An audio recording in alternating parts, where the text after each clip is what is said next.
আজকে চানা মশলা বানাবো। প্রথমে আগে সিটি দিয়ে নিতে হবে। আমি জলে ভিজিয়ে রেখেছিলাম কাবলি ছোলাগুলোকে।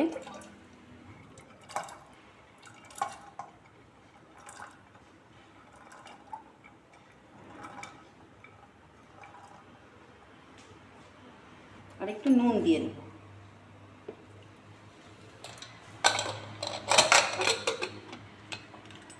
দুটো মতো সিটি পড়বে।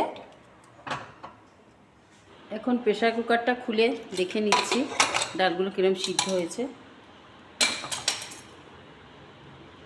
সিদ্ধ হয়ে গেছে ভালোই। কড়াইটা বসিয়ে দেব। কড়াইতে আমি তেল দিয়ে দিচ্ছি। প্রথমে সর্ষের তেল দিয়েছি। তেলে এবার জিরে ফোড়ন দিয়ে দেবো। প্রথমে তেজপাতা আর এলাচ দারচিনি দিয়ে দিলাম ফোড়নে। আলু কেটে রেখেছি, আলুটা একটু ভেজে নেব। আলুটা না দিলেও হয়। আলু ভাজা হতে হতে একটু রসুন দিয়ে দেবো, আর একটু আদা বাটা, রসুন বাটা, একটু পেঁয়াজ বাটা, আর কিছুটা পেঁয়াজ কেটে রেখেছিলাম ছোটো ছোটো করে, সেটাও দিয়ে দিলাম। নুন দিয়ে দিচ্ছি একটু স্বাদ মতো। এবার গুঁড়ো মশলাগুলো দিয়ে দেবো।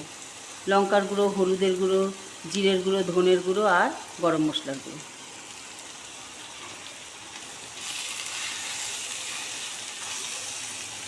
দেবো একটু দই।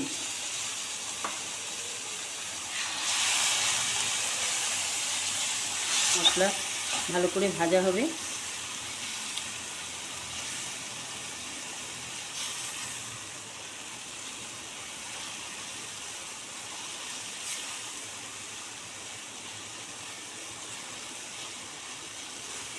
এখন আমি এর মধ্যে এই টমেটো পেস্ট করাটা দিয়ে দেব।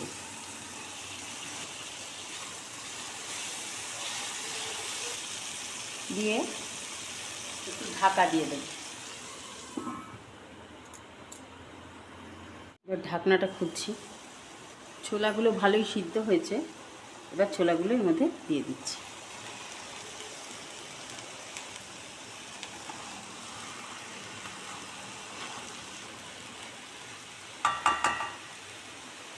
আর একটু ঢাকা দিয়ে দেব।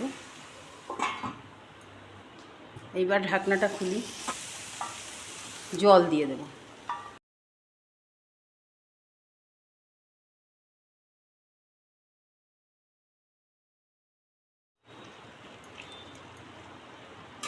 আর দেব একটু চিনি অল্প, আর একটু কাসুরি মেথি দিয়ে দেব। এটা বেশিরভাগ রুটি, পরোটা এইসবের সাথেই খেতে ভালো লাগে। একটু ঢাকা দেব। ঢাকনাটা খুলে দেখি কেমন হয়েছে। ভালোই হয়েছে, দেখতে খুবই সুন্দর হয়েছে। আপনারা এইভাবে বানিয়ে খাবেন, কোনো ঝামেলা নেই, একদম খুব সহজেই হয়ে যায়।